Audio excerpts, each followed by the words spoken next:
let's head out to Japan as New Japan Pro Wrestling in the first couple of months of their calendar. And we're working toward a couple of things here. Overall, I like the direction that New Japan is heading, but they've lost a couple of guys, and one of them in particular, I think, is a sign of failures of the past. And one thing that they had to, it sucks, but they had to deal with it. It makes sense, but it shows how far off things went with New Japan Pro Wrestling. Who am I talking about? I am talking about Hiromu Takahashi and his send-off at New Beginning.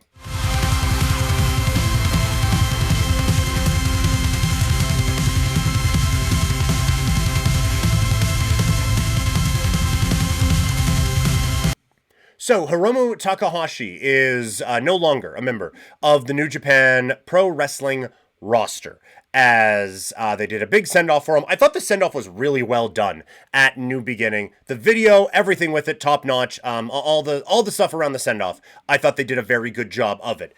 That's not the issue. And honestly, even the timing of it, of him leaving, isn't an issue, because it does feel like this is an incredible performer and a wild character. I should not be able to say the following sentence about Hiromu Takahashi, but it had gotten stale.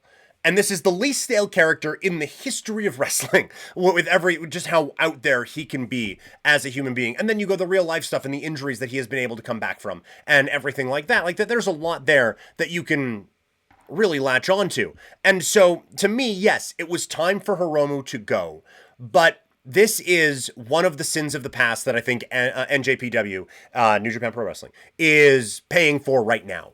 Because they are trying to go into this new era with guys like Tsuji and Wolf and that crew. And that's what they should be doing. Absolutely 100%. But this is the type of guy who should have had a billion-year run with New Japan. And it was them treading water with him at a time where they needed to not be doing that I think really kind of signifies the trouble that New Japan got themselves in and the reason they're in the spot that they're in right now. The Hulk Hogan, this is the reason this damn company is in the same shape, is in the shape it's in because of bullshit like this. It's not exactly bullshit, but I do think that it was a failure on some of the booking for Hiromu Takahashi. He and Desperado, forever rivals in the junior heavyweight division, some phenomenal matches, but it got to the point where, okay, we get it. Like, we get it with these guys, and you're trying to bring some guys up, and like, Doki isn't ready. Sho, you've got him in this House of Torture thing that just sucks. Yo didn't really click in the way that maybe some people would have wanted him to, and it just, the junior division wasn't taking off. And so instead of focusing on the future, you just kind of ran these guys out there in a bunch of different scenarios, and just kind of let it be.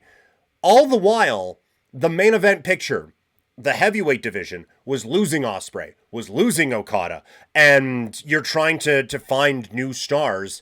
They were there the whole time, but New Japan being hesitant to move up Desperado into the heavyweight division, to move up Hiromu into the heavyweight division, I think really set them back with two incredible performers, two very good characters, and two guys. I don't think it's changing the shape of the company. You know, like I don't know if Hiromu in the main event scene, in the heavyweight division, him being that is going to all of a sudden rocket New Japan out of the doldrums that they were in post-pandemic, and off they go into this grand horizon of professional wrestling. But I do know that they could have bridged the gap better than what they were doing with some of the stuff that they had going on in the world title picture around that time. So, yes, the rebuild that they're doing now, exactly what they need to be doing. And I think they're doing it around the guys they need to be doing it around.